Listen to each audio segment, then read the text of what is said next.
अस्सलामुअलैकुम बच्चों, अऊज़ु बिल्लाहि मिनश शैतानिर रजीम, बिस्मिल्लाहिर रहमानिर रहीम। रब्बि इश्रह ली सदरी व यस्सिर ली अमरी वहलुल उक़दतम मिन लिसानी यफ़क़हू क़ौली। अच्छा बेटा, सबसे पहले क्विकली हम समराइज़ करते हैं IAS 19 का स्टैंडर्ड जो हमने पढ़ा था, और उसके बाद उसके पास्ट एग्ज़ाम क्वेश्चंस को देखते हैं। पास्ट एग्ज़ाम पेपर्स में जो क्वेश्चंस आए वो किस नेचर के हैं, किस तरह से सॉल्व होंगे। अच्छा, तो this standard IAS 19 primarily deals with the employee benefits. Employee benefits को कैसे अकाउंट फॉर करना है, शॉर्ट टर्म बेनिफिट्स को कैसे अकाउंट फॉर करना है, लॉन्ग टर्म एम्प्लॉय बेनिफिट्स को कैसे अकाउंट फॉर करना है। तो शॉर्ट टर्म एम्प्लॉय बेनिफिट्स को अकाउंट फॉर करना तो कोई रॉकेट साइंस नहीं है, लेकिन हमने कहा कि सर लॉन्ग टर्म या पोस्ट एम्प्लॉयमेंट बेनिफिट प्लान्स होते हैं, उनको अकाउंट फॉर करना थोड़ा सा टेक्निकल होता है। फिर हमने देखा कितने तरह के पोस्ट एम्प्लॉयमेंट बेनिफिट प्लान्स होते हैं, तो हमने देखा दो तरह के होते हैं, defined contribution plan, and defined benefit plan. Defined contribution plan के अंदर एम्प्लॉयर की liability is restricted to the contribution which he has promised to make to the funds. जब एम्प्लॉय छोड़कर जाएगा, मजीद एम्प्लॉयर ने उसको आउट ऑफ द वे जाके कोई पैसे नहीं देने। फंड के अंदर जितने पैसे एम्प्लॉय के नाम पर एम्प्लॉयर ने जमा कराए हुए हैं वो एम्प्लॉय लेकर चले जाएगा। दैट्स इट, खत्म हुई कहानी। ठीक है, जिसकी क्लासिकल एग्जांपल है आपके पास प्रोविडेंट फंड। प्रोविडेंट फंड में होता क्या है? प्रोविडेंट फंड में होता है कि हर महीने एम्प्लॉय की जो सैलरी होती है 10% एम्प्लॉय की सैलरी से डिडक्ट होकर कंट्रीब्यूशन फंड में जाता है, और 10% एम्प्लॉयर उतना ही अमाउंट मैच करता है और फंड में डालता है। यानी कि अगर किसी एम्प्लॉय की सैलरी 1,00,000 है तो 10% एम्प्लॉय की सैलरी 10,000 और 10% एम्प्लॉयर 10,000, यानी हर महीने 10 + 10 20,000 रुपये फंड में एम्प्लॉय के नाम पे कंट्रीब्यूट हो जाएंगे। पूरे साल में 20,000 × 12 ये 2,40,000 हो गए। फिर इस फंड में जो अमाउंट जाता रहेगा वो कहीं ना कहीं इन्वेस्ट होता रहेगा, उस पर इनकम आती रहेगी, और जब भी एम्प्लॉय छोड़कर जाएगा तो वो अपना कॉन्ट्रीब्यूशन, एम्प्लॉयर का कॉन्ट्रीब्यूशन और जो भी उस अमाउंट पर इनकम जनरेट हुई है वो उसे लेकर चला जाएगा। That's it, this is defined contribution plan. Employer ने कोई वादा नहीं किया कि मैं तुझको इतनी इनकम और दूंगा या इस पे इतनी इनकम तो तुझे मिलेगी ही मिलेगी। एम्प्लॉयर ने बोला बस मैं इतना कंट्रीब्यूट करूंगा, फिर जितनी इनकम उसके ऊपर बनती है नसीब तुम्हारा, जो amount at the end of tenure तुम्हारे नाम पर इस फंड में पड़ा होगा उठाना और लेकर चले जाना। Defined contribution plan. Defined benefit plan मुख्तलिफ। डिफाइंड बेनिफिट प्लान के अंदर हमने एक स्पेसिफिक कंट्रीब्यूशन डालने का वादा नहीं किया है, हमने डिफाइंड बेनिफिट प्लान के अंदर बेनिफिट कमिट कर लिया है। बेनिफिट कमिट कर लिया है। The benefit could be in the form of final salary, could be based upon the last salary, number of years of service. For example, हमने कहा ग्रेचुटी फंड। ठीक है, अब ग्रेचुटी फंड के अंदर मिसाल के तौर पर एम्प्लॉयर कहता है कि जब भी आप छोड़कर जाओगे तो जो आपकी लास्ट सैलरी होगी उसको आप मल्टीप्लाई कर देना number of years of service से, उतने पैसे आप लेकर चले जाना, उतने पैसे आप लेकर चले जाना। अच्छा, इसका मतलब कि सर अगर कोई एम्प्लॉई 10 साल काम करेगा तो वो कितने पैसे लेकर जाएगा? अब देखेंगे उसकी 10 साल के बाद सैलरी कितनी हो चुकी होगी। हो सकता है आज उसकी सैलरी ₹1,00,000 हो और 10 साल के बाद उसकी सैलरी कितनी हो जाए? 10 लाख हो जाए, 8 लाख हो जाए। तुमने कहा 10 साल के बाद उसकी सैलरी हुई 8 लाख रुपए, तो अब वो छोड़कर जा रहा है, salary final 8, number of years of service है 10, यानी कि इसका मतलब सर वो 80 लाख रुपये लेकर जा रहा होगा। तो आज के दिन पे खड़े होकर क्या एम्प्लॉयर को ये पता है कि वो कितने पैसे लेके जाएगा? नहीं पता, नहीं पता कितने पैसे लेकर जाएगा। There are many variable factors. कितने साल वो काम करेगा हमें नहीं पता, उसकी फाइनल सैलरी क्या होगी हमें नहीं पता। ठीक है, तो ये बहुत सारे अनसर्टन फैक्टर्स हैं जो डिफाइंड बेनिफिट ऑब्लिगेशन के अंदर आ जाते हैं, क्योंकि यहाँ पर एम्प्लॉयर ने कंट्रीब्यूशन कमिट नहीं किया है, बेनिफिट कमिट कर लिया है। तो अब होगा क्या? अब उस बेनिफिट की कमिटमेंट को पूरा करने के लिए फंड में एम्प्लॉयर कंट्रीब्यूशन डालेगा, लेकिन सर अब वो कंट्रीब्यूशन हो सकता है नाकाफ़ी हो। जैसे जैसे वो कंट्रीब्यूशन फंड में डालेगा, फंड में तो एसेट जनरेट होना शुरू हो जाएंगे, और जब एम्प्लॉई छोड़कर जाएगा तब ज़रूरी नहीं है कि वो जो एसेट फंड में बिल्टअप होना शुरू हो रहे हैं वो काफ़ी हो एम्प्लॉई की ऑब्लिगेशन को फुलफिल करने के लिए, ज़रूरी नहीं। फिर जितने मैं कंट्रीब्यूशन डाल रहा हूँ मुझे खुद भी नहीं पता कि ये काफ़ी होंगे या नहीं होंगे। लास्ट सैलरी एम्प्लॉयर की क्या होगी, एम्प्लॉयर कितने साल जिएगा, कब तक हमारे पास काम करेगा, कोई ऐसा और फैक्टर तो नहीं है कि मिसाल के तौर पर मैंने फंड में पैसे डाले, इन्वेस्टमेंट डाउन हो गई, शेयर्स में इन्वेस्ट किए, शेयर्स डाउन हो गए, पाकिस्तान इन्वेस्टमेंट बॉन्ड या ट्रेजरी बिल के अंदर इन्वेस्टमेंट करी, उसकी वैल्यू कम हो गई, तो इन्वेस्टमेंट रिस्क भी हो सकता है। तो हम कहते हैं भाई इस पे जो भी रिस्क हो, चाहे इन्वेस्टमेंट रिस्क हो चाहे एक्चुरियल रिस्क हो, एक्चुरियल रिस्क का मतलब एम्प्लॉई पता नहीं कितने साल तक काम कर ले, उसकी पता नहीं कहाँ से कहाँ सैलरी पहुँच जाए, तो ये एक्चुरियल रिस्क है। तो ये इन्वेस्टमेंट रिस्क हो, एक्चुरियल रिस्क हो, ये दोनों के दोनों रिस्क किस पर होते हैं? एम्प्लॉयर पर होते हैं, and employer has to fulfil his commitment. ठीक है, तो हर साल के आखिर में हम एक्चुअली से वैल्यूएशन कराते हैं और एक्चुअली हमें बताता है कि भाई अब इस साल के आखिर पे मेरे हिसाब से आपकी ये ऑब्लिगेशन बनती है। तो हमने देखा था फिर एक मूवमेंट बनती है, starting from the net obligation, opening net obligation जो present value of defined benefit obligation और fair value of planned assets का नेट अमाउंट होता है, उसके ऊपर इंटरेस्ट कॉस्ट अक्रू होगी, या तो कॉस्ट होगी या इनकम होगी। उसके बाद हमने देखा current service cost, current service cost का वो कंपोनेंट है फॉर एग्जांपल जो एम्प्लॉई इस पीरियड में सर्विस दे रहा है जिससे उसके उस फाइनल बलून में इजाफा हो रहा है जो उसको एम्प्लॉयमेंट के बाद मिलेगा, पोस्ट एम्प्लॉयमेंट बेनिफिट मिलेगा, that's called current service cost. ये सारी बातें हम डिटेल में डिस्कस कर चुके हैं, मैं जरा बस क्विकली इसको रिकैप करा। करंट सर्विस कॉस्ट, तो हमने कहा सर करंट सर्विस कॉस्ट भी होती है, फिर पास्ट सर्विस कॉस्ट भी होती है। पास्ट सर्विस कॉस्ट अगर हमने कोई अमेंडमेंट कर दी है जिससे जो एम्प्लॉयज़ पहले से काम कर रहे हैं, जो उन्होंने पास्ट पीरियड्स में सर्विस दी हैं, उनके बेनिफिट्स इन्हेंस हो गए हैं, तो वो पास्ट सर्विस कॉस्ट कहलाती है। कर्टेलमेंट्स एंड सेटलमेंट्स, अगर हम कोई डिवीजन बंद कर रहे हैं, कोई एम्प्लॉयज़ को प्लान से हम कर्टेल कर रहे हैं, तो उस कर्टेलमेंट पर भी गेन लॉस आ सकता है। सेटलमेंट अगर हो रही है, एम्प्लॉय छोड़कर जा रहा है और मिसाल के तौर पर 3 साल बाद छोड़कर चला गया और उसकी पेमेंट बन गई मिसाल के तौर पर 10 लाख रुपए, और हमने उसके नाम पर अभी तक फंड में कितने रखे हैं? सिर्फ 9 लाख रुपए, तो 1 लाख का लॉस ऑन सेटलमेंट आ जाएगा। तो ये सारी के सारी कॉस्ट भी प्रॉफिट एंड लॉस में जाएंगी, नेट इंटरेस्ट कंपोनेंट भी प्रॉफिट एंड लॉस में जाएगा। और हमने कहा फिर एक अमाउंट ऐसी होगी जो ओपनिंग और क्लोजिंग, ओपनिंग ऑब्लिगेशन और क्लोजिंग ऑब्लिगेशन फिर भी मैच नहीं कर रही होगी। क्यों मैच नहीं कर रही होगी?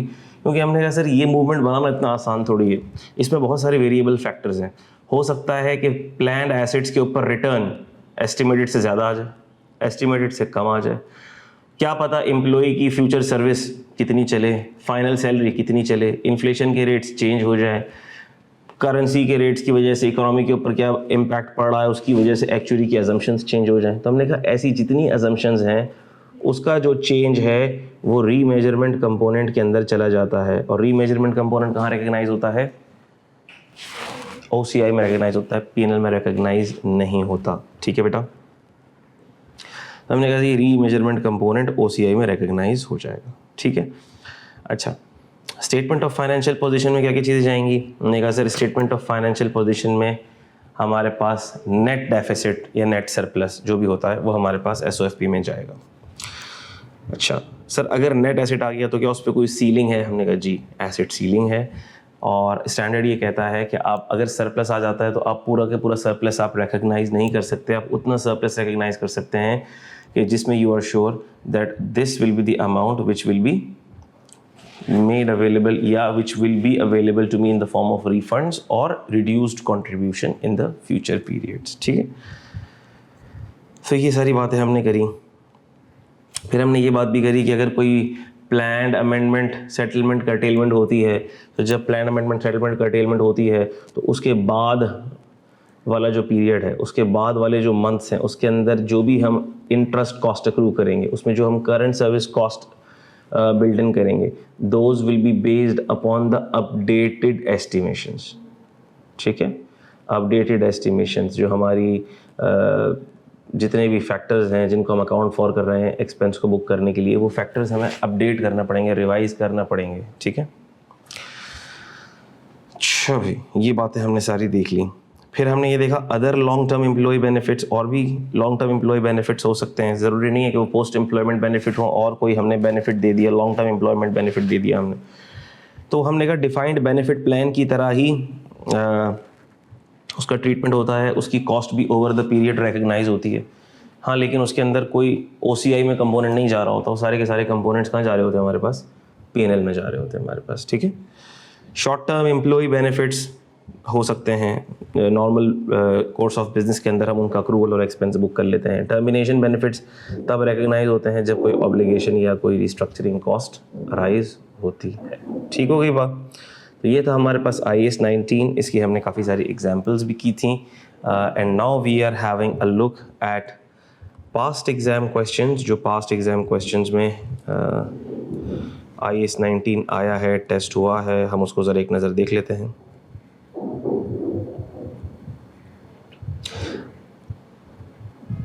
अच्छा भाई, तो ये वाले हमारे पास क्वेश्चंस हैं, इधर मैं कहीं लिख भी लेता हूँ।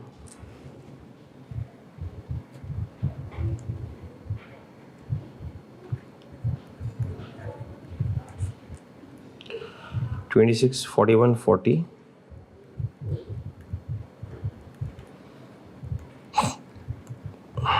338 2।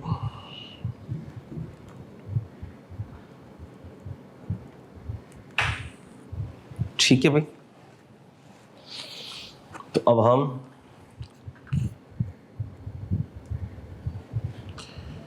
चलो, so let's start with question 26।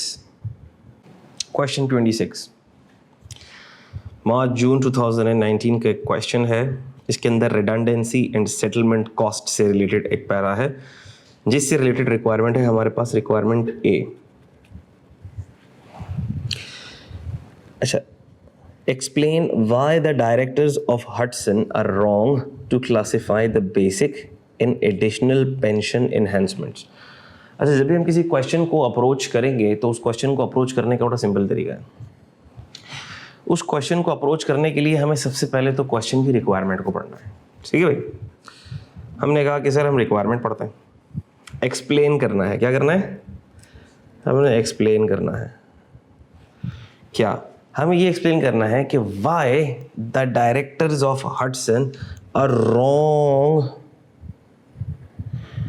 To classify the basic and additional pension enhancements as part of the remeasurement component.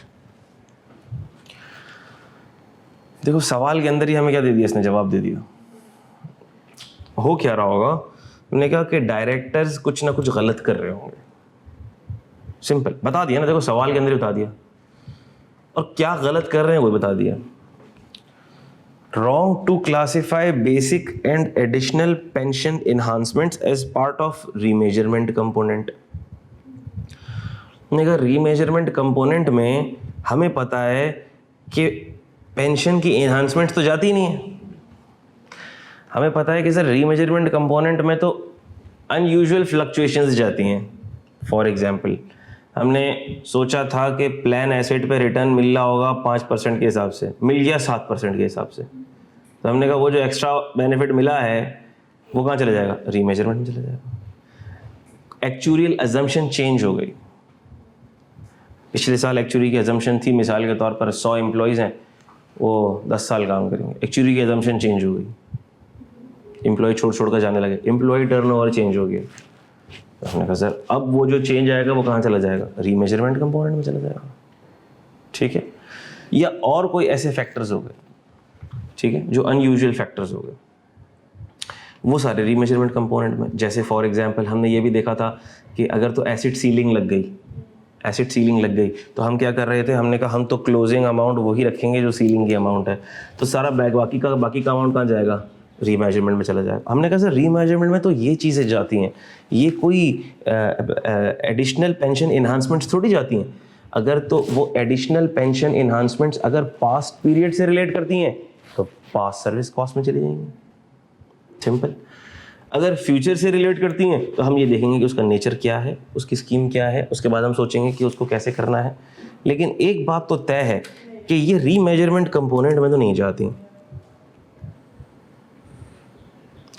तो अब अगर जिस बच्चे ने सही से अकाउंटिंग स्टैंडर्ड पढ़ा हुआ है, जिसको रिक्वायरमेंट्स का पता है, उसके लिए ये कोई मुश्किल केस नहीं। Including an explanation of the correct treatment for each of these items, और इनका आप करेक्ट ट्रीटमेंट भी बताओ। ठीक है, also explain how the other restructuring costs should be accounted for. अच्छा भाई, अदर रीस्ट्रक्चरिंग कॉस्ट्स तो हम बाद में देखेंगे जब हम IAS 37 देखेंगे। अभी हमारा मेन फोकस है IAS 19 से रिलेटेड, ठीक है। तो हम लोगों का जो मेन टारगेट इस वक्त है वो है रिडंडेंसी एंड सेटलमेंट कॉस्ट। हम इसको देखते हैं कि ये कैसे एड्रेस होगा। तो हमने बड़ा केयरफुली आंखें खोलकर, दिमाग खोलकर इसको हमने रीड करना है। Redundancy and settlement cost.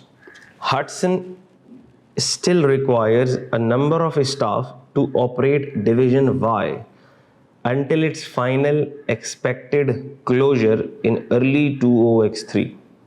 अच्छा, इसका मतलब कि सर अब ये इसका एक्सपेक्टेड क्लोजर आ रहा है, और एक्सपेक्टेड क्लोजर कब आ रहा है? अर्ली 2003 के अंदर हम एक डिवीजन को क्लोज करने लगे हैं, डिवीजन Y को क्लोज करने लगे हैं, ठीक है। As a consequence, Hudson offered its staff 2 packages in relation to curtailment of the defined benefit scheme। 2 package offer किए उसने। A pension enhancement was offered for all staff who leave before the final closure of division Y। हमने कहा हम अपना division बंद कर रहे हैं, और डिवीजन बंद कर रहे हैं तो हम तुमको फारिग कर रहे होंगे, तो हम तुमको इन्हेंस्ड बेनिफिट्स देंगे। तो जो बेनिफिट तुमको मिल रहे हैं वो तो तुमको मिलेंगे ही मिलेंगे, क्योंकि हम अपना डिवीजन बंद कर रहे हैं, उसको हम क्या देंगे? थोड़े से इन्हेंस्ड बेनिफिट्स देंगे। तो a pension enhancement was offered for all staff who leave before final closure of the benefit. अच्छा, लेकिन फिर हमने कहा कि हम इन्हेंस्ड बेनिफिट तो सबको देंगे। मिसाल के तौर पर अगर तुमको वैसे $1000 मिल रहे हैं, $1000 मिल रहे हैं, तो हम तुम सबको $1100 देंगे, क्योंकि हम डिवीजन बंद कर रहे हैं। एक मिसाल दे रहा हूँ। लेकिन जो लोग डिवीजन के क्लोजर तक हमारे साथ होंगे उनको $1200 मिलेंगे। तो हमने कहा एक तो बेसिक इन्हेंसमेंट हो गई और एक एडिशनल इन्हेंसमेंट हो गई, ठीक है। ये बिल्कुल वैसे ही सवाल है जैसे हमने लास्ट क्लास के अंदर देखा था। An additional pension enhancement was offered to staff who remain in employment until the final closure of Division Y. The directors of Hudson have only included an adjustment in the financial statements for the staff who left prior to 31 दिसंबर 2002। अच्छा, और इन्होंने किया क्या? इन्होंने सिर्फ और सिर्फ उस स्टाफ की एडजस्टमेंट डाली जो 31 दिसंबर 2002 से पहले छोड़कर चले गए। क्या ये ठीक किया? हमने कहा सर सबकी डालनी पड़ेगी। बेसिक इन्हेंसमेंट तो सबको मिली है ना। जब बेसिक इन्हेंसमेंट सबको मिली है तो बेसिक इन्हेंसमेंट की एडजस्टमेंट तो सबकी डलेगी। फिर जो एडिशनल इन्हेंसमेंट है वो हम देखेंगे किस किस की डलेगी, किस किस की नहीं डलेगी। The directors have included this adjustment within the remeasurement component। अच्छा, और वो भी किस में डाल ली उसने?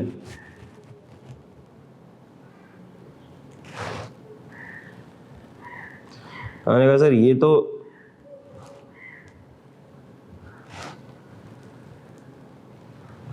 ये हरकत भी गलत कर दी।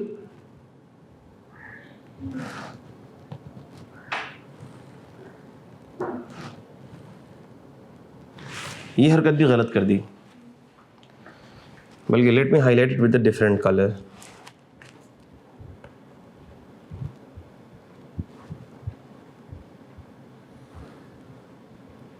मैंने कहा सर ये हरकत भी गलत कर दी कि सिर्फ उनकी बेसिक एनहेंसमेंट बुक करी है जो छोड़कर चले गए, और ये भी गलत किया कि इसको कहाँ डाल दिया? रीमेजरमेंट कंपोनेंट में। They do not wish to provide for any other enhancement until employment is finally terminated। और जिनकी एम्प्लॉयमेंट अभी टर्मिनेट नहीं हुई है, जो अभी काम कर रहे हैं, उनसे रिलेटेड कोई कॉस्ट भी उन्होंने डाली नहीं है। Arguing that obligation would only arise once the staff was made redundant। और क्या कह रहे हैं कि भाई ऑब्लिगेशन तो हमारी तभी अराइज होगी जब स्टाफ छोड़कर जाएगा, अभी तो वो काम कर रहा है हमारे साथ। On final termination, the directors intend to include the remaining basic enhancement and the additional pension enhancement within the remeasurement component। बोलते हैं भाई फिर बाकी जो स्टाफ है उनकी बेसिक और एडिशनल दोनों मैं बाद में रिकॉग्नाइज करूंगा, जब फाइनली टर्मिनेट करूंगा और फिर उसको भी कहां डाल दूंगा,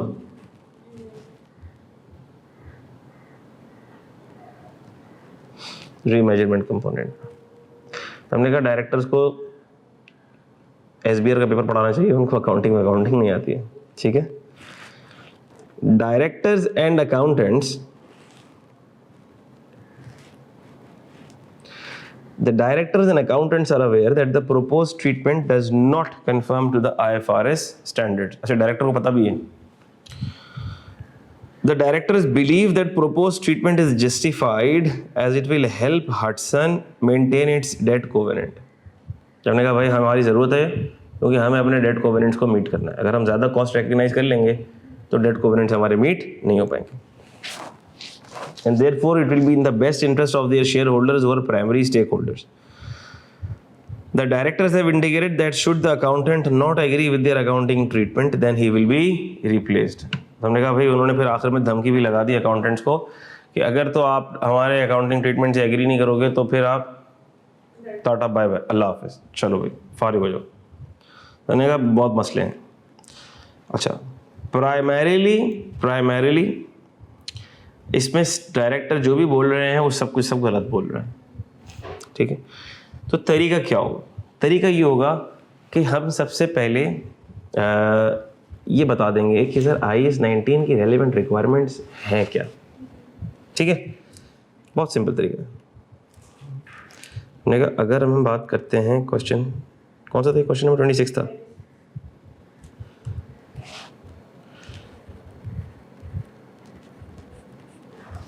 हमने कहा सर सबसे पहले हम ना अप्रोच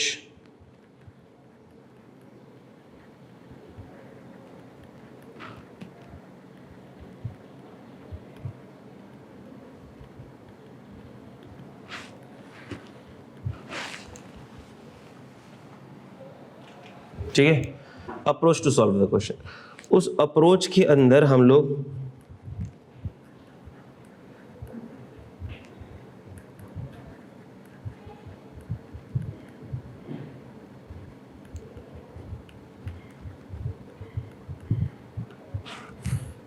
हमको रेलेवेंट रिक्वायरमेंट्स ऑफ IAS 19 बतानी पड़ेंगी।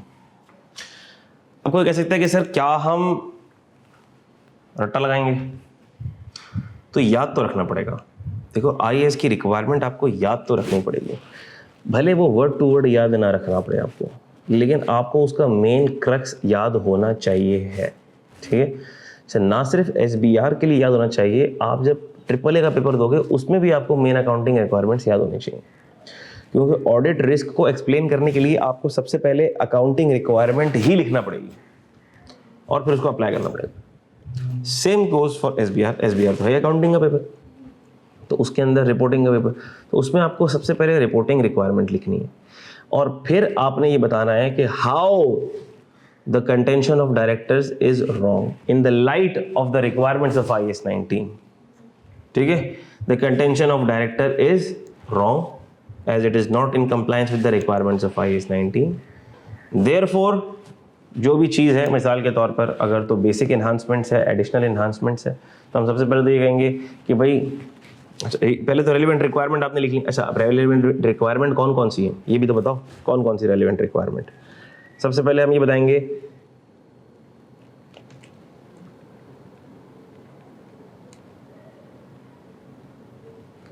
which elements go in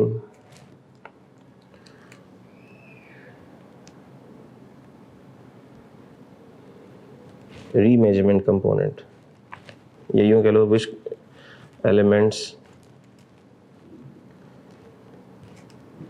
of pension obligations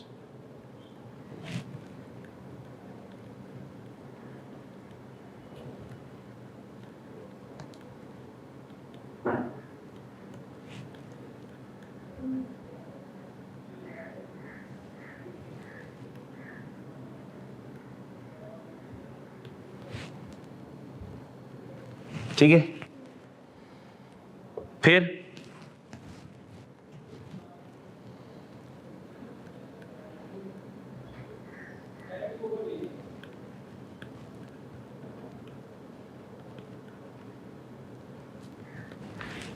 treatment of कर्टेलमेंट्स बताना पड़ेगा हमें, ठीक है ना। कर्टेलमेंट्स का ट्रीटमेंट होगा क्या?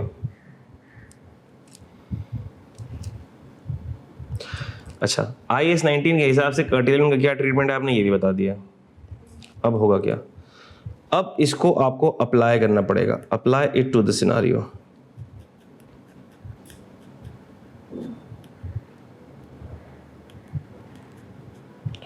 To prove that how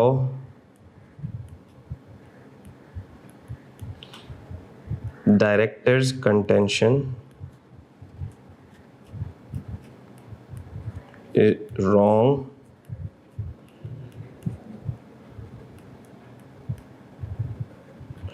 in the light of above requirements। तो आपके पास जब रिक्वायरमेंट ऊपर लिखी हुई होगी, देन यू कैन एक्सप्लेन कि भाई ये सब चीजें इन रिक्वायरमेंट्स के खिलाफ है, ठीक है ना।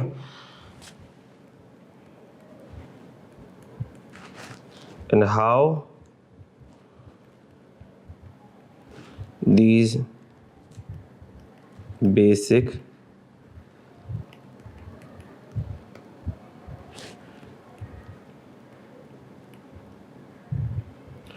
and additional enhancements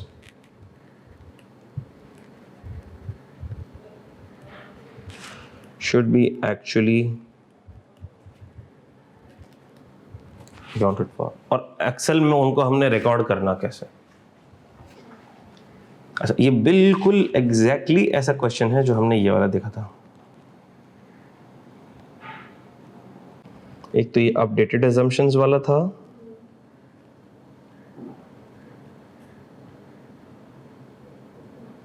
पता नहीं क्यों मुझे ऐसा याद पड़ गया कि हमने किया था। ये रहा बर्च हेजल, ये बिल्कुल ऐसा सवाल है जो हमने ये बर्च हेजल वाला क्वेश्चन किया था, बिल्कुल ऐसा सवाल है।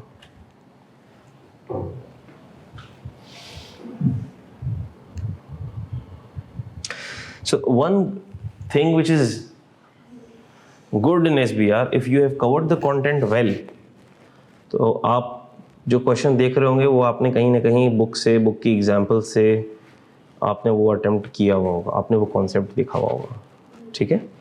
तो ये बर्च हेजल वाला जो सवाल है, exactly this question which we did in the last session, बिल्कुल ये एज इट इज सवाल इस सिनेरियो के अंदर एप्लीकेबल हो रहा है, ठीक है। हम डिस्कस कर चुके हैं इसको और हमने इसका ट्रीटमेंट भी देख लिया, फिर से इसको देख भी लेते हैं। होगा क्या? हमने कहा सर ये जो बेसिक इन्हांसमेंट्स हैं, ये जो एडिशनल इन्हांसमेंट्स हैं, ये बेसिक इन्हांसमेंट्स भी आपको, बेसिक इन्हांसमेंट्स तो सारे एम्प्लॉइज़ की आपको अभी रिकॉर्ड करनी पड़ जाएंगी, और जो एडिशनल इन्हांसमेंट्स हैं वो ओवर द रिमेनिंग मंथ्स आप रिकॉर्ड करते चले जाएं। जितने एम्प्लॉइज़ आप एक्सपेक्ट कर रहे हैं कि जो एंड तक आपके साथ चलेंगे, उस एक्सपेक्टेड नंबर की बेसिस के ऊपर ओवर द पीरियड ऑफ जितने भी रिमेनिंग मंथ्स हैं आप उस कॉस्ट को रिकॉग्नाइज कर लें, सिंपल। और ये सारे के सारे कहाँ जा रहे होंगे? रीमेजरमेंट कंपोनेंट में जा रहे होंगे, सर ये प्रॉफिट एंड लॉस में जा रहे होंगे, P&L में जा रहे होंगे, दैट्स इट, ठीक है। तो इसको देख भी लेते हैं इसका आंसर, ठीक है भाई।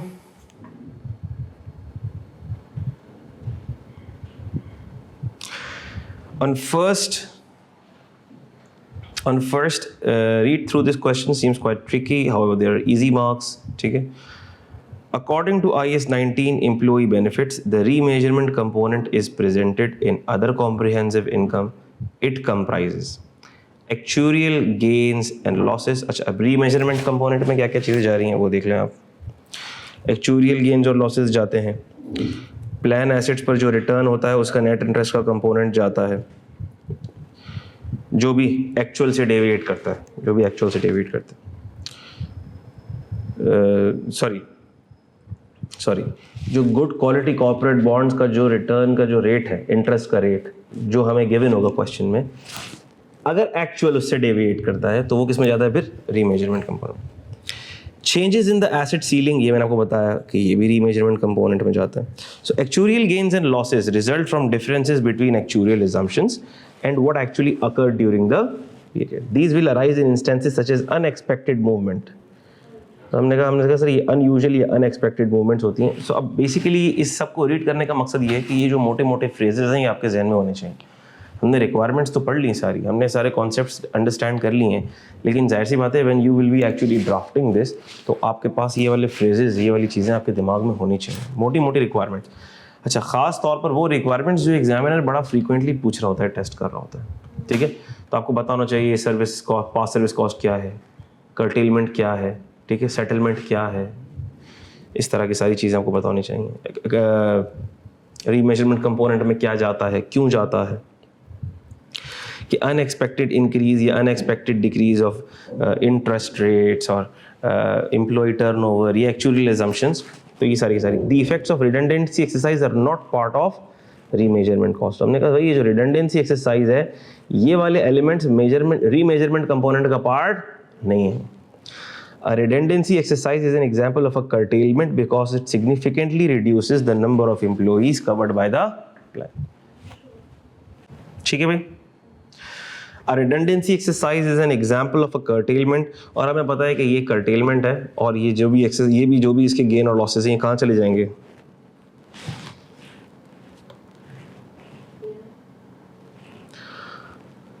As per IAS 19, present value change in the DBO as a result of curtailment is a past service cost which should be recognized in profit or loss. अच्छा, अब हम बात करेंगे बेसिक एनहांसमेंट की और एडिशनल एनहांसमेंट की। बिल्कुल वही अप्रोच जो मैंने आपको इधर बताई है। The basic enhancement is an obligation that Hudson must pay as a compensation, regardless whether employee leaves the entity now or at the later date. ठीक है? IAS 19 requires such payments to be recognized as earlier when plan of termination is announced and when the entity recognizes the associated restructuring cost associated with the Y. ठीक है, ये हमने इधर पढ़ा भी था। Recognition, ये मैंने आपको खास तौर पर टिक करवाया था। सॉरी, टर्मिनेशन बेनिफिट्स में नहीं,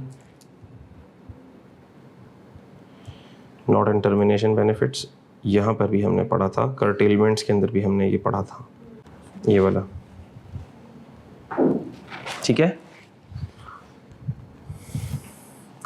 Hudson should therefore provide in full for the cost of basic settlement, चाहे एम्प्लॉई छोड़ के गया है या नहीं गया। This should be recognised as part of the past service cost. जाहिर सी बात है, कर्टेलमेंट भी पास्ट सर्विस कॉस्ट का ही एक एलिमेंट है, ठीक है। The additional pension enhancement is only received by employees who complete the service up to the closure of division Y.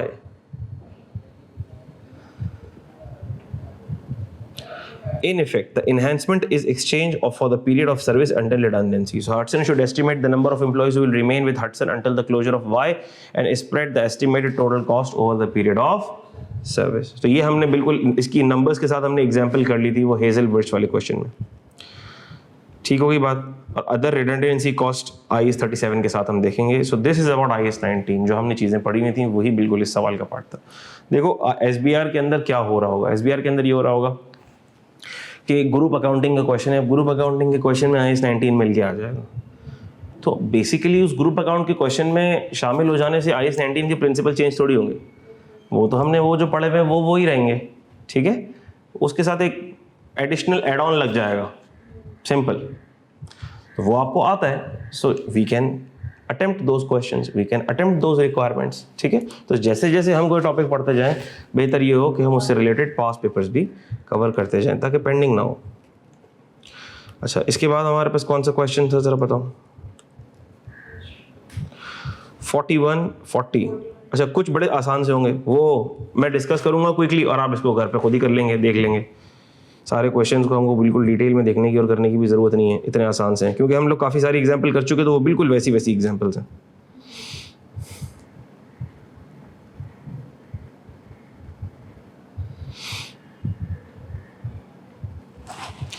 डिजीवायर and इकोमा 71। अच्छा, इसमें भी आ जाओ पेंशन प्लान पे। मुझे पता नहीं क्वेश्चन कौन सा है। डिजीवायर 41 पेंशन, इससे रिलेटेड रिक्वायरमेंट पढ़ते हैं।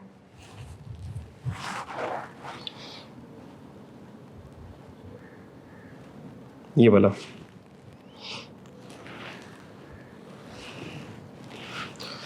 Discuss the accounting repercussion of the pension plan curtailment, including a calculation of net interest component and current service cost for the year ended 31 दिसंबर 2006.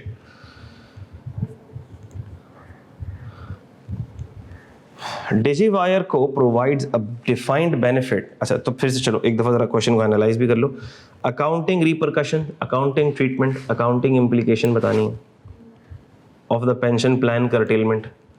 इसमें भी कर्टेलमेंट का जिक्र हो रहा होगा. इंक्लूडिंग कैलकुलेशन, और इसमें कुछ कैलकुलेशन भी होगी नेट इंटरेस्ट कंपोनेंट की और करंट सर्विस कॉस्ट की कुछ कैलकुलेशन होगी. कैलकुलेशन तो हमने वैसे इतनी सारी की हुई है कि हमें मसला होना नहीं चाहिए इसके अंदर. ठीक है. Pension plan. डिजीवायर को provides a defined benefit pension plan for its employees from 1 सितंबर 2016. अच्छा, ये ईयर स्टार्ट हो रहा होगा 1 जनवरी से. ठीक है. 1 जन 2016 से 31 दिसंबर 2016 ही साल चल रहा है. फ्रॉम 1 सितंबर 2016 डिजीवायर को decided to curtail the plan and to limit the number of participants. मैंने कहा ज़बरदस्त बात हो गई. हर कोई खर्चा बचा रहा है, महंगाई का दौर है. हमने कहा चलो भाई फारिग करो employee. The monthly service cost calculated using assumptions at the start of the year is $9 million. हमने कहा मंथली सर्विस कॉस्ट आएगी, करंट सर्विस कॉस्ट जो मंथली सर्विस कॉस्ट है वो $9 million आएगी. और ये अजम्पशन है हमारी. The monthly service cost calculated using assumption as at 1 सितंबर इज $6 million. लेकिन जब कर्टेलमेंट हुई 1 सितंबर को तो हमारी assumptions अपडेट हो गई. और अब बाकी के 4 महीनों के लिए, सितंबर, अक्टूबर, नवंबर, दिसंबर, बाकी के 4 महीनों के लिए अब हमारी assumption क्या हो गई? $6 million. अब तो हमें याद आ जाना चाहिए फ़ौरन से कि जब भी प्लान अमेंडमेंट, सेटलमेंट, कर्टेलमेंट होगी तो हमें from the date of curtailment अपनी एस्टिमेशंस को, अपनी मेजरमेंट्स को रिवाइज करना होगा, अजम्पशंस को रिवाइज करना होगा. और जो रिमेनिंग पीरियड की फिगर्स हमने अकाउंट फॉर करनी है, चाहे वो करंट सर्विस कॉस्ट हो, चाहे वो इंटरेस्ट कॉस्ट हो, वो हमें रिवाइज एस्टिमेट्स के तहत करनी है. सिंपल, यही बात यहाँ पर एप्लीकेबल है. The monthly service cost calculated using assumptions as at 1 September 2006 is $6 million. The relevant financial information relating to the plan is as follows.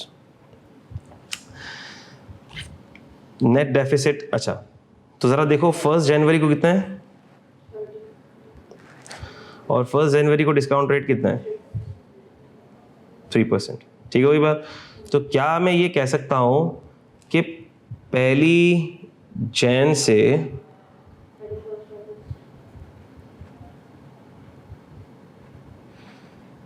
31 अगस्त, महीने कितने हुए? 8.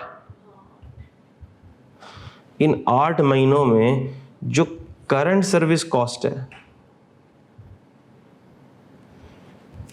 वो पर मंथ कितनी है?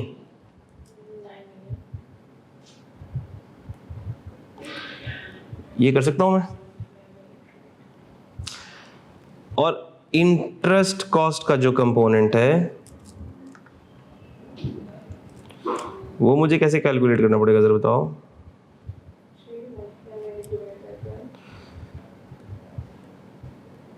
%3 multiply by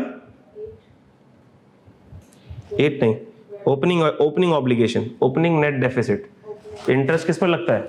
opening net deficit पर लगता है. ठीक है, ये तो करंट सर्विस कॉस्ट थी. तो हमने कहा सर 3% इंटू 30 मिलियन इंटू कितने महीनों तक लगेगा? ये रेट कितने महीनों तक लगेगा? हमने कहा 8/12. ये इंटरेस्ट कॉस्ट आ गई शुरू के महीनों की, शुरू के 8 महीनों की. उसके बाद हमने कहा सर फिर रिमेनिंग के मंथ्स की कैसे आएगी? हमने कहा बहुत आसान है. 1 सितंबर से कब तक? 31 दिसंबर तक की. क्या करें? करंट सर्विस कॉस्ट कैसे निकलेगी? हमने कहा सर करंट सर्विस कॉस्ट का एस्टिमेट चेंज हो गया है. हमने कहा $6 million इंटू 4.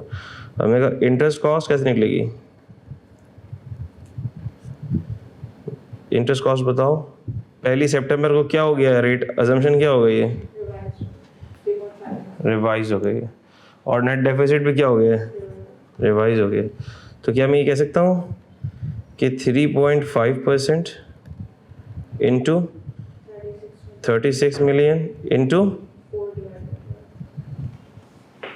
सिंपल। तो ये कैलकुलेशन हमें पता थी पहले से, हमने ऐसे की हुई है, बिल्कुल की हुई है हमने कैलकुलेशन वाली।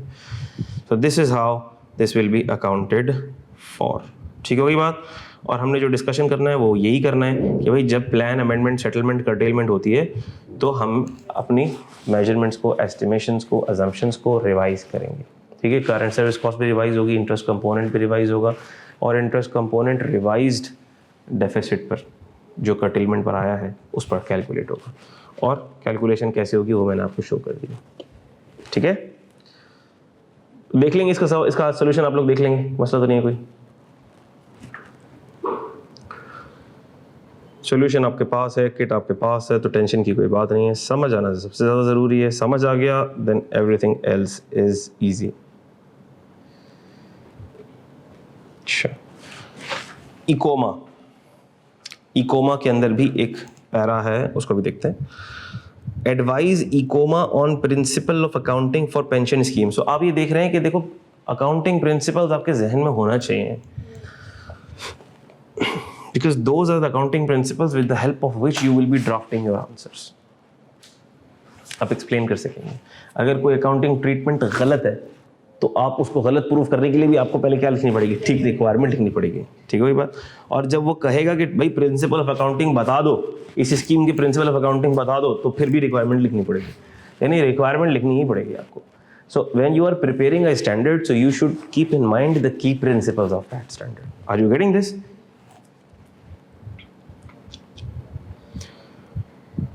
Advise ICOMA on principles of accounting for the pension scheme, including calculations for the year to 30th September 2005.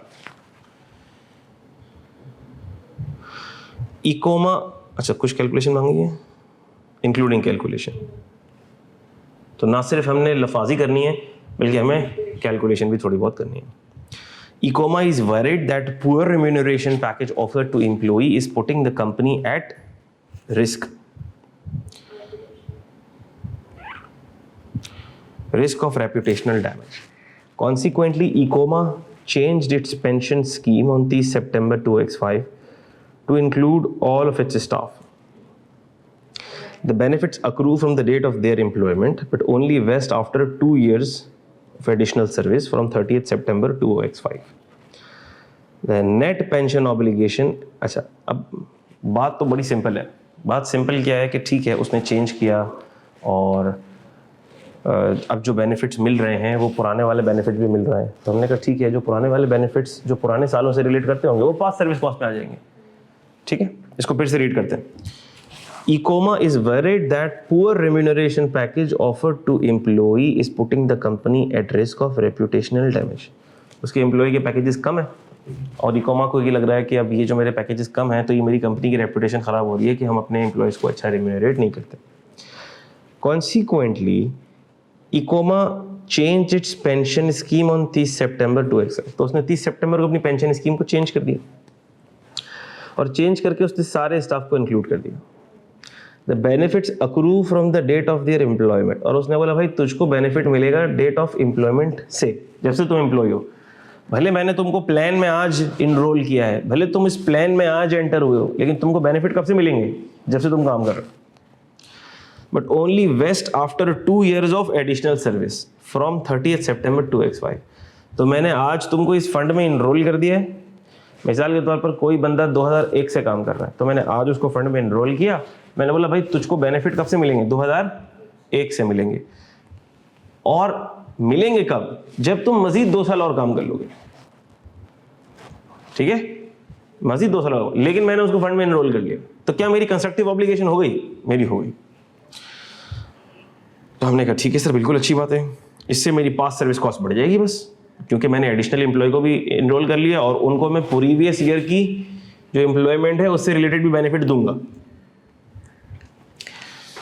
The net pension obligation at 30 सितंबर 2005 of $78 million has been updated to include this change. तो हमने कहा 30 सितंबर 2005 को जो हमारी अब net obligation हो गई वो कितनी हो गई, $78 मिलियन। इस चेंज को अकाउंट फॉर करने के बाद हमारी नेट ऑब्लिगेशन 30 सितंबर 2x5 कितनी हुई है? $78 million. During the year, the benefits of $6 million were paid under the scheme and Ecoma contributed $10 million to the scheme. Benefits इतने पे हुए हैं, इकोमा की कंट्रीब्यूशन इतनी है, तो क्या वो रिकंसिलिएशन की मूवमेंट बनाना आती है हमें? These payments had been recorded in the financial statements but no other entries for the year have been made. तो ये पेमेंट है तो रिकॉर्ड हो गई है लेकिन और कोई एंट्री हुई नहीं है। हमें पता है एंट्री करना कौन सी मुश्किल बात है। जो करंट सर्विस कॉस्ट है, पास्ट सर्विस कॉस्ट है, वो भी पीएनएल में, करंट सर्विस कॉस्ट भी पीएनएल में जाएगी, पास्ट सर्विस कॉस्ट भी पीएनएल में जाएगी, इंटरेस्ट कंपोनेंट भी पीएनएल में चला जाएगा, रीमेजरमेंट गेन कहाँ चला जाएगा? ओसीए में चला जाएगा, और जो नेट जो ऑब्लिगेशन है वो एसओएफपी में चली जाएगी। खत्म हो गई कहानी। Following information relates to the pension scheme. अच्छा, ओपनिंग नेट ऑब्लिगेशन दी हुई है आपको, देखो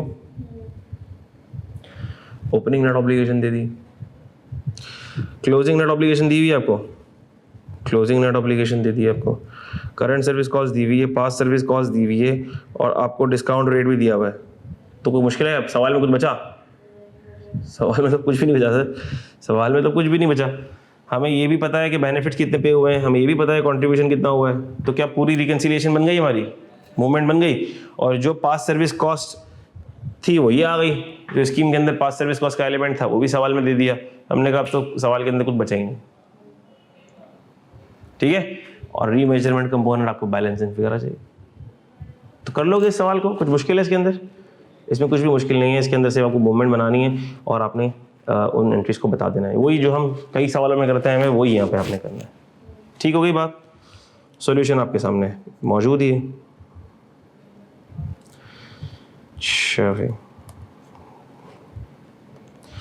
हमने कहा ये हुआ, ये हुआ, ये हुआ, 38 भी देख लेते हैं। Employee benefit. Discuss with suitable calculations the principle of how Handfood Co. should account for the current service cost of its employee benefit for the year ended 31 December 2022। Current service cost कैसे calculate होगी? ठीक है। Discuss the impact on additional employee benefit for the year ended 31 December 2023 if Handfood Co. were to take into account the following changes in the assumption. Increase in employees' salary above 3% per annum and decrease in probability of employees leaving the company. There is no need to provide any calculation in your answer to B2. अच्छा, B2 के अंदर हमको calculations की ज़रूरत नहीं है, ठीक है। अच्छा, B1 के अंदर कैलकुलेशन की ज़रूरत है, डिस्कशन की भी ज़रूरत है। उसमें पूछा क्या जा रहा है? कैलकुलेशन से बताओ कि करंट सर्विस कॉस्ट को कैसे अकाउंट फॉर करोगे। पढ़ते हैं। On 1 January 2022, Handfood Co. introduced a benefit to encourage employees to remain in its employment for at least 5 years. हमने कहा ऐसा बेनिफिट इंट्रोड्यूस करते हैं। 1 जनवरी को हैंडफूड ने सोचा कि ऐसा बेनिफिट इंट्रोड्यूस करते हैं कि एम्प्लॉई 5 साल तक हमारे पास से हिलने ना पाए। अच्छा, Handfood Co has promised its employees a lump sum benefit payable on 1 Jan 2007। कब पे होगा ये? 5 साल के बाद पे होगा। तो कहीं इसके अंदर ऐसा लिखा हुआ है कि ये एम्प्लॉयमेंट के बाद मिलेगा, पोस्ट एम्प्लॉयमेंट बेनिफिट, ऐसी कहीं बात है इसके अंदर? मैंने कहा नहीं, आप 5 साल पूरे करो, हम आपको बेनिफिट दे देंगे, भले आप 5 साल के बाद मजीद काम करते रहो। इसका मतलब कि सर ये पोस्ट एम्प्लॉयमेंट बेनिफिट तो नहीं है, ठीक है। अदर लॉन्ग टर्म बेनिफिट बोल सकते हैं आप इसको, but this is not a post employment benefit. तो थोड़ा सा जरा हमें अपने दिमाग को इस्तेमाल भी करना है। ऐसा नहीं है जिधर भी एम्प्लॉय बेनिफिट देगा डिफाइंड बेनिफिट प्लान धड़ रिकंसिलिएशन शुरू कर दी हमने, ना ना ना, थोड़ा सा जरा एग्जामिनर आपको घुमाएगा भी कहीं, ठीक होगी बात। So Handfood Co has promised its employees a lump sum benefit payable on 1 जनवरी। तो हमने कहा 5 साल आप रुको, आपको 1 जनवरी को एक बेनिफिट देंगे, इनाम देंगे, तोहफा देंगे आपको। चलो क्या तोहफा दोगे आप? lump sum benefit payable on 1st January which is equal to 1% of their salary at 31 दिसंबर 2006। अरे 31 दिसंबर 2006 को जो तुम्हारी सैलरी होगी उसका 1% हम आपको दे देंगे, provided that they remain employed until that date. तो एम्प्लॉय होना चाहिए, ठीक है। अच्छा भाई,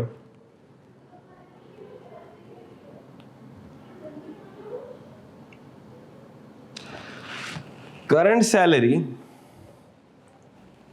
और करंट सैलरी है कितनी sir? Current salary of employee on 1st Jan 2002 is 1.1 million per annum. The directors of Handfood Co. have used the following assumptions. Salaries for the year ended 31st December 2002 will remain $1.1 million. Salaries should increase by 3% each year from 1st January 2003. तो हमने कहा sir पहुँचते पहुँचते फिर ये 2006 तक कितनी हो जाएगी? 1.1 इंटू 1.03 इंटू 1.03 इंटू 1.03 इंटू 1.03। तो क्या मैं कह सकता हूँ कि ये पहुँचते पहुँचते हो जाएगी 1.1 मिलियन इंटू 1.03 की पावर 4 फ्यूचर वैल्यू। इसकी फ्यूचर वैल्यू क्या हो जाएगी? ठीक है, इसकी फ्यूचर वैल्यू सिंपली हो जाएगी 1.1 इंटू 1.03 की पावर 4। ठीक है, salaries should increase by 3% each year from 1st January 2003. There is a 75% probability that all employees will still be employed by Handfood Co. at 31 December 2006. अच्छा, इसका मतलब कि पूरा के पूरा अमाउंट मुझे पे नहीं करना पड़ेगा, 75%। सो इसका मतलब there is a big certainty. इसमें अनसर्टेनिटी वाली इतनी बातें नहीं है। मुझे पता है आज सैलरी कितनी है, मुझे पता है मैंने इंक्रीज कितनी करनी है, मुझे पता है तकरीबन कितने एम्प्लॉयज़ होंगे, 75% एम्प्लॉयज़ होंगे। और अगर मुझे उसको डिस्काउंट करना है तो आज मैं उसको 5% पे क्या भी कर सकता हूँ डिस्काउंट। तो क्या मैं इसकी प्रेजेंट वैल्यू निकाल सकता हूँ? मैं इसकी प्रेजेंट वैल्यू भी निकाल सकता हूँ, सिंपल। मैंने इसकी प्रेजेंट वैल्यू निकाल ली 1.1 इंटू 1.03 की पावर 4 75%, और फिर मैंने उसकी क्या निकाल ली? प्रेजेंट वैल्यू निकाल ली। Handfood Co. recognizes actuarial gains and losses in OCI. Interest is recognized by Handfood on an annual basis. अच्छा,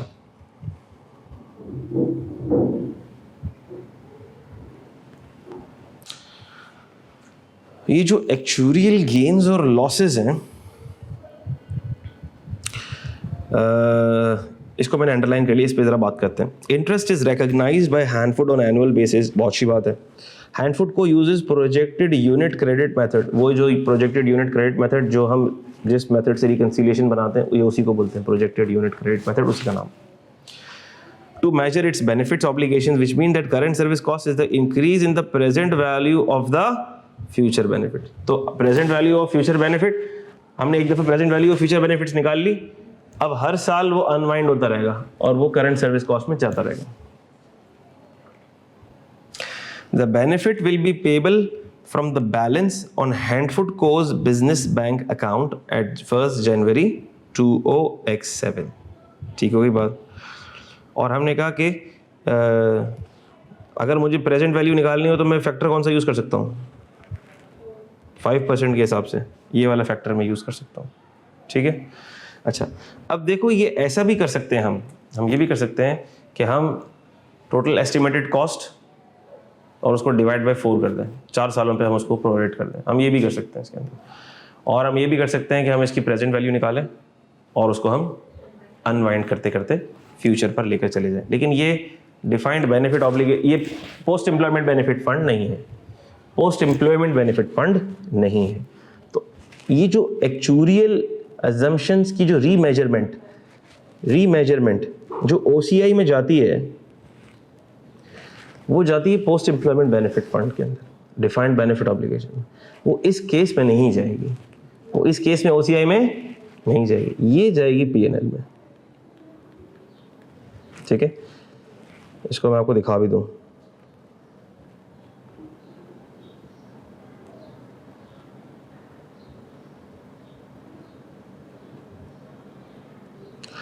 ये आ गया शॉर्ट टर्म एम्प्लॉय बेनिफिट्स, ये termination benefits, other long term employee benefits. This comprises other items not within the above classification and will include long service benefit, long term disability benefit. These employee benefits are accounted for in similar manner to accounting for post employment benefits as benefits payable more than 12 months after the period in which service is provided. However, पढ़ लो इसको, any remeasurement component are recorded in profit or loss rather than in OCI, क्योंकि इसके अंदर इतनी uncertainty है ही नहीं, इतनी fluctuation है ही नहीं कि हम इसको OCI के अंदर लेकर जाएंगे। ठीक है, तो वो पोस्ट एम्प्लॉयमेंट बेनिफिट ऑब्लिगेशन के लिए तो ठीक है, डिफाइंड बेनिफिट ऑब्लिगेशन के लिए, लेकिन other long term employ benefits के लिए एक्चुरियल गेन्स अगर है भी कोई तो वो OCI में नहीं जा रहे होंगे। ठीक हो गई बात? तो इसकी कैलकुलेशन जैसे मैंने आपको बताई, इसको हम देख भी लेते हैं एक दफ़ा। Question number 38।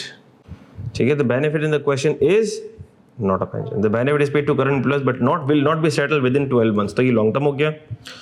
Accounting treatment is similar to defined benefit pension plan, बस उसमें फ़र्क क्या है कि ये OCI में नहीं जाता। अच्छा, और बाकी रह गई उसकी कैलकुलेशन की बात। कैलकुलेशन की बात तो एक्सपेक्टेड सैलरी 1.03 पावर 4 ये कर लिया आपने।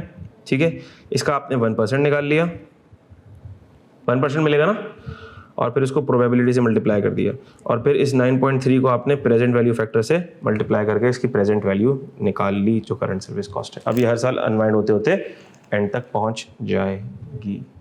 सिंपल है। अच्छा, 3 और 2 भी देख लेते हैं, जब इतने सारे सवाल हमने देख ही लिए हैं।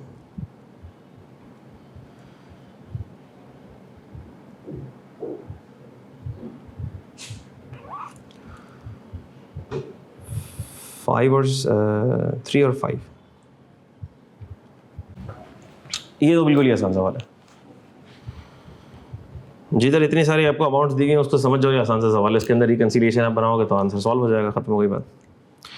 How the defined benefit and defined contribution pension scheme should be accounted for. कैसे अकाउंट फॉर करना है? 10 मार्क्स। देख रहे हो आप, जब भी ये सवाल आएगा 10 मार्क्स इजीली आप अपने पास पॉकेट इन कर सकते हैं। 8-9 मार्क्स, 10 मार्क्स का सवाल। Colombia has for many years operated a DBP, a defined benefit pension scheme. 1st January, the fair value of the pension scheme assets were estimated to be, and the present value of scheme liabilities 200. तो 260 और 200, क्या मैं कह सकता हूँ कि sir net fair value of pension scheme assets, तो क्या मैं ये कह सकता हूँ कि सर नेट सरप्लस आ गया? कितने का? The total of the PV of future refunds and reductions in the future contribution asset ceiling was $20 million. लेकिन क्या ये रिकॉर्ड हो सकता है $60 million? नहीं, 20 होगा सर। अच्छा भाई, this table provides details of the scheme for the year ended 31st December 2005 when there was a curtailment to the scheme. और फिर 31 दिसंबर को हमने क्या भी कर दिया है? curtailment कर दिया। तो हमने कहा sir discount rate on good quality corporate bonds इतना है, इसका मतलब कि नेट सरप्लस पर 5% लगेगा, लेकिन 60 पर लगेगा कि 20 पर लगेगा? Asset ceiling. ठीक है, current service cost, cash contribution जो हमने फंड के अंदर एसेट्स इन्फ्यूज किए, इंजेक्ट किए, बेनिफिट्स पेड, कोई इम्पैक्ट नहीं आता। ठीक है, अच्छा भाई, स्कीम कर्टेलमेंट। अच्छा, स्कीम कर्टेलमेंट की लायबिलिटी इतनी खड़ी हुई थी और हमने पेमेंट इतनी करी। 31 दिसंबर को स्कीम कर्टेलमेंट की लायबिलिटियां 28 की खड़ी हुई थी, जबकि हमने पेमेंट कर दी 16 की। तो क्या मैं ये कह सकता हूं कि गेन ऑन कर्टेलमेंट आ गया? 12 का गेन ऑन कर्टेलमेंट आ गया।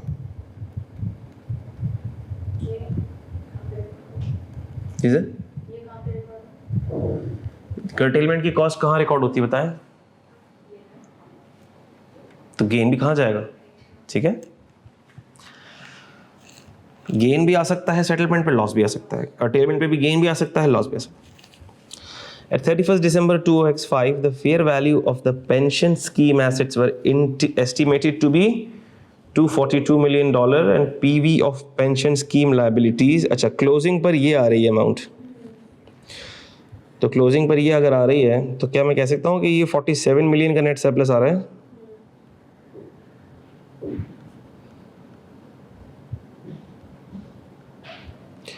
लेकिन एसेट सीलिंग कितनी है? 25, तो क्लोजिंग पे रखनी कितनी पड़ेगी हमको? 25। तो इसमें कुछ मुश्किल था क्या? सारी फिगर्स आपने रखनी है और रीमेजरमेंट का गेन लॉस निकाल लेना है आपने, simple as easy as that. ठीक है, कोलंबिया को intends all new employees to be offered a defined benefit contribution rather than a defined benefit scheme. Contribution of 0.5 million वो paid in a DCP for new employees over the last 3 months of the year. ठीक है, तो हमने कहा ठीक है, intends all new, तो ये तो सिंपल क्या हो जाएगा? P&L में एक्सपेंस आउट हो जाएगा आपके पास, खत्म होगी बात। अगर अनपेड है तो लाइबिलिटी रिकॉर्ड होगा, P&L में एक्सपेंस आउट हो जाएगा। ठीक है, तो इसमें कोई रॉकेट साइंस नहीं है, आपको मूवमेंट बनानी है। अच्छा, मेरे ख्याल में इसमें भी before asset ceiling, after asset ceiling दिया हुआ है, लेकिन अगर आप आफ्टर एसेट सीलिंग की मूवमेंट बनाएंगे you will get the full marks. ठीक है, जो फाइनल वर्किंग है। भाई इसके अलावा 3 वाला सवाल है वो कंसोलिडेटेड कैश फ्लो से पर्टेन करता है, तो उसको हम बाद में देख लेंगे। So this is it. ठीक है, तो हमने IAS 19 के हमने पास्ट पेपर्स के साथ इसको हमने ख़त्म कर लिया। अब आपने इसको प्रिपेयर करना है। ठीक है, अच्छा भाई, तो बेटा IAS 19 अब हमने हर जाविये से कंप्लीट कर लिया। ठीक है, हमने इसके पास के क्वेश्चंस भी देख लिए, हमने इसकी कॉन्सेप्ट्स भी देख लिए, इसको 2-3 दफ़ा रिवाइज भी कर लिया। So now it's high time that we move on to the next standard. उसका बस मैं इंट्रोडक्शन डिस्कस करूंगा, ज़्यादा बातें आज हम नहीं करेंगे, बाकी बातें हम कल करेंगे। दैट स्टैंडर्ड इज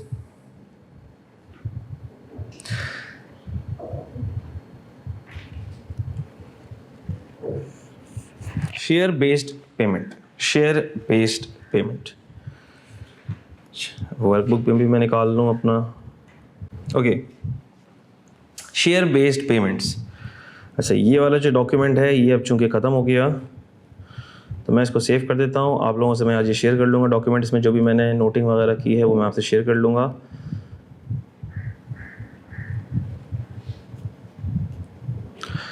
अच्छा, और इस स्टैंडर्ड के बारे में पहले कुछ बातें करते हैं। इसका मैं आपको एक ब्रीफ ओवरव्यू देता हूँ।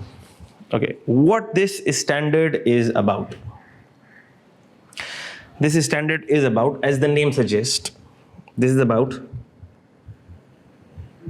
share-based payments.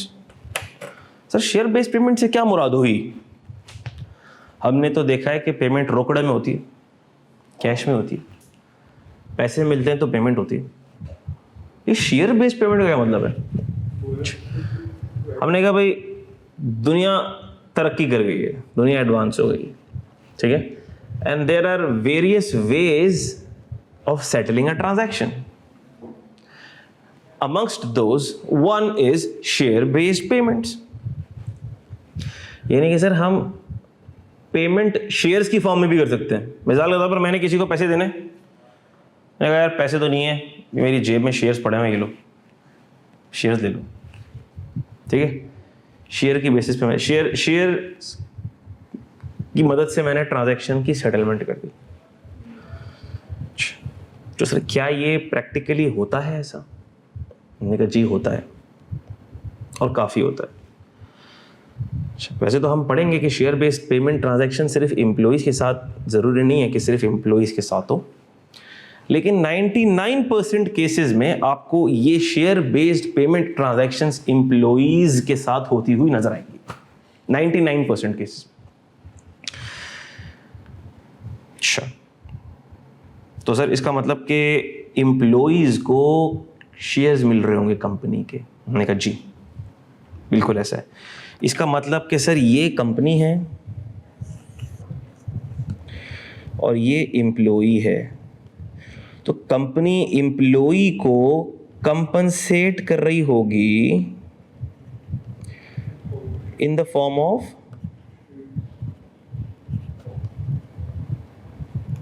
शेयर्स। क्यों कर रही होगी हम देखेंगे,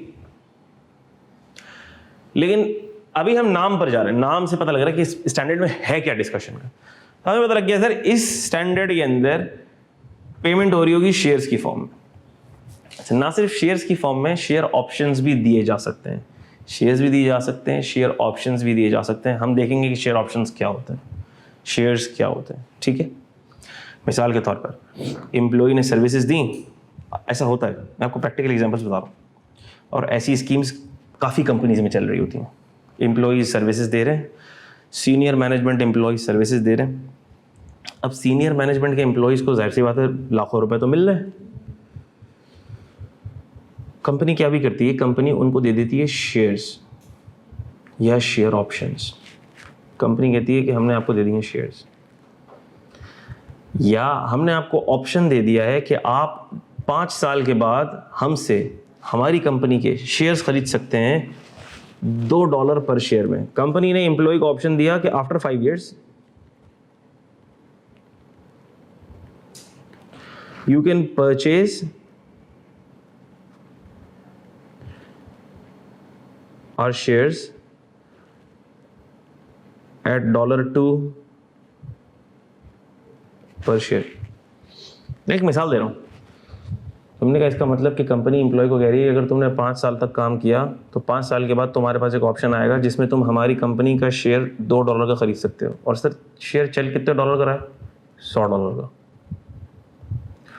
$100 का शेयर $2 में मिल जाएगा एम्प्लॉय को, मिल जाएगा। क्या ये एम्प्लॉय के लिए बेनिफिट है? बिल्कुल है। क्या इससे एम्प्लॉय मोटिवेट होगा? बिल्कुल मोटिवेट होगा। मैं एक साहब को जानता हूँ, रिसेंटली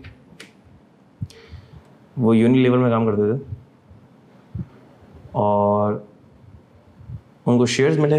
यूनिलीवर ग्रुप कंपनी अपने एम्प्लॉयज़ को जिस तरह स्टैंडर्ड चार्टर्ड बैंक का ग्रुप भी देता है। जब मैं स्टैंडर्ड चार्टर्ड ऑडिट करता था तो स्टैंडर्ड चार्टर्ड के ग्रुप ने एम्प्लॉयज़ के लिए ग्रुप के shares as employee share option scheme employees को दिए हुए थे, ग्रुप कंपनी ने। यानी एम्प्लॉय है स्टैंडर्ड चार्टर्ड बैंक पाकिस्तान का, लेकिन ग्रुप कंपनी ने यानी स्टैंडर्ड चार्टर्ड यूके ने अपने शेयर्स या शेयर्स ऑप्शंस पाकिस्तान के एम्प्लॉयज़ को दिए हुए थे। ऐसा ही यूनिलीवर भी करते हैं। यूनिलीवर पाकिस्तान के एम्प्लॉयज़ के पास यूनिलीवर PLC के शेयर्स और शेयर्स ऑप्शंस होते हैं, दिए जाते हैं उन एम्प्लॉयज़ को। और ओन शेयर्स की वैल्यू कोई 6-7 करोड़ रुपए की वैल्यू, जो यूनिलीवर के जो शेयर्स थे उनकी 6-7 करोड़ रुपए की वैल्यू। तो कोई छोटी मोटी चीज़ नहीं होती। बैक इन 2005 में, अच्छा मैं सिर्फ इसकी सिग्निफिकेंस बता रहा हूँ, इसकी इंपॉर्टेंस बता रहा हूँ, बाकी बातें टेक्निकल बातें तो हम कल करेंगे। 2005 में जब फेसबुक के शेयर्स लॉन्च नहीं हुए थे तो एक अमेरिकन आर्टिस्ट था जिसने फेसबुक की वॉल्स को पेंट किया था, फेसबुक के हेडक्वार्टर की वॉल्स को पेंट किया था। एक अमेरिकन आर्टिस्ट था डेविड को के नाम से। तो उस वक्त उसने जो फेसबुक की जो हेडक्वार्टर की वॉल्स को पेंट किया था, उस वक्त उसकी रेम्यूनरेशन या उसकी कंसिडरेशन बनती थी $60,000। कितनी? $60,000। लेकिन फेसबुक ने उसको ऑप्शन दिया। क्या ऑप्शन दिया? कि भाई या तो तू $60,000 मुझसे डॉलर की फॉर्म में ले ले, या तो उतने के मेरे शेयर्स ले ले। उतने के क्या ले ले? मेरे शेयर्स ले ले। उस वक्त फेसबुक लिस्टेड नहीं था। फेसबुक ने उसको $60,000 के शेयर दे दिए। ये 2005 की बात है। 2012 में फेसबुक लिस्ट हो गया, फेसबुक के शेयर्स लिस्ट हो गए, और वो शेयर्स जो डेविड को मिले थे अगेंस्ट द रिम्यूनरेशन ऑफ $60,000, $60,000, 2012 में उसकी वैल्यू कितनी होगी आपके हिसाब से?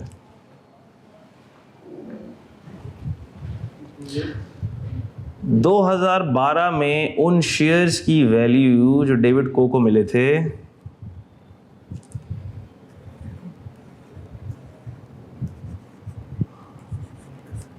ये वैल्यू थी, मिलियन नहीं, हंड्रेड्स ऑफ मिलियंस,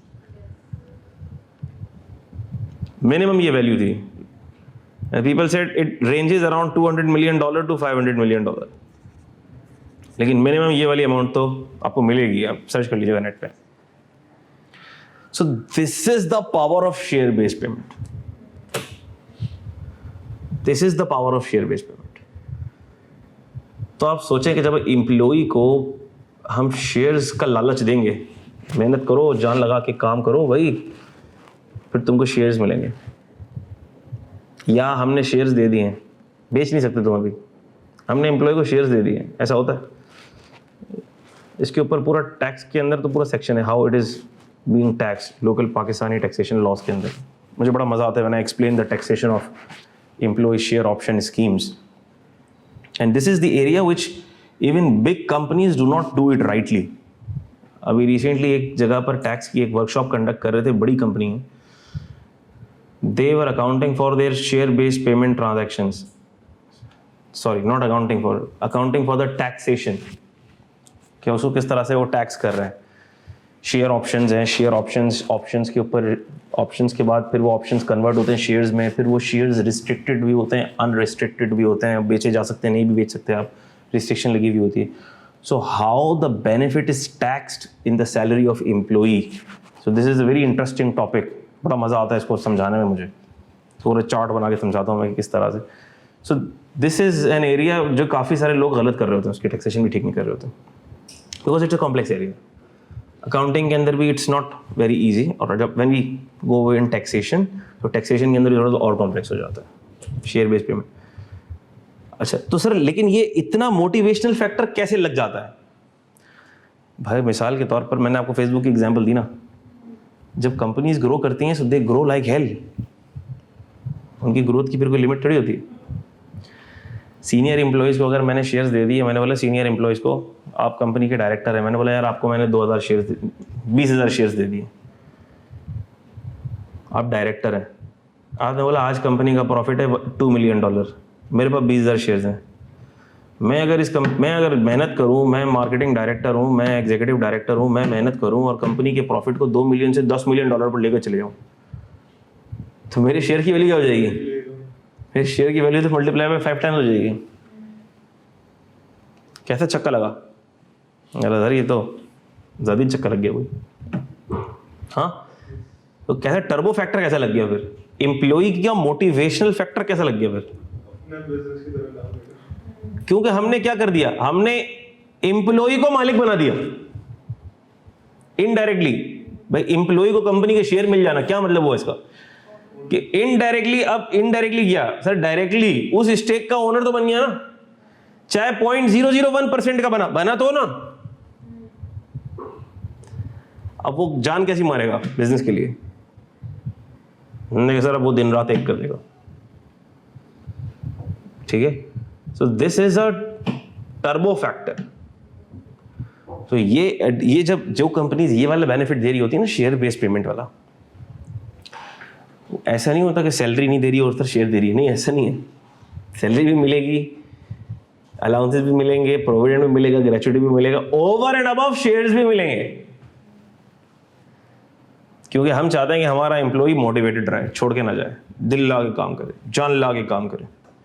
अब यहाँ पर वो तो पाकिस्तान का एनवायरनमेंट ऐसा है ना कि एम्प्लॉय को निचोड़ दो, जूस निकाल दो उसका, साले की ज़िंदगी ख़त्म कर दो, इतना निचोड़ दो घर जाके मर जाए वो. इंटरनेशनली ये कॉन्सेप्ट थोड़ी है. इंटरनेशनली कॉन्सेप्ट ये है कि आप एम्प्लॉय को मोटिवेट करो, ज़्यादा से ज़्यादा मोटिवेट करो. इसीलिए तो लोग मल्टीनेशनल कंपनीज में जाने के लिए पागल हो रहे होते हैं. यूनिलीवर चले जाएं, एंग्रो चले जाएं, बड़ी कंपनीज में चले जाएं. They work a lot on their employees. वो शेयर बेस्ड पेमेंट्स, वो शेयर प्लान्स भी दे रहे होते हैं। वो पूरी टीम उनके एम्प्लॉइज़ की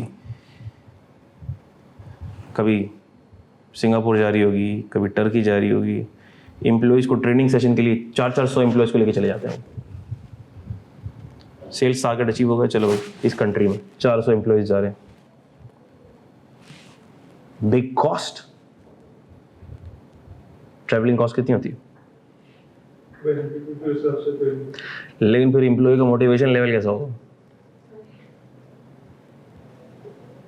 मेरा दोस्त यूनिलेवर में थोड़े दिन पहले कहाँ चला, नॉर्दर्न एरियाज के अंदर तस्वीर लगा रहा है। मैंने बोला यार अभी थोड़े दिन पहले तो हम लोग गए थे, तो फिर चला गया, बता दो सही, साथ प्लान करते। बोलते नहीं यार वो हमारी एक मीटिंग थी, वो बुरबन के अंदर पूरी टीम बुरबन चली गई, नतिया के लिए चली गई। पता हो यार। So this is how they are motivating their employees. ठीक है? So this is also part of such a broad scheme to motivate employees. तो मुझे तो ये शेयर ऑप्शंस जिधर भी नज़र आए हैं वो एम्प्लॉय के केस में ही नज़र आए हैं। And in 99.9% of the cases these payments are with the employees. ठीक है? सो इंशाल्लाह ताला इसको हम डिटेल में कल से स्टार्ट करेंगे। बड़ा इंटरेस्टिंग स्टैंडर्ड है, बड़ा प्रैक्टिकल स्टैंडर्ड है।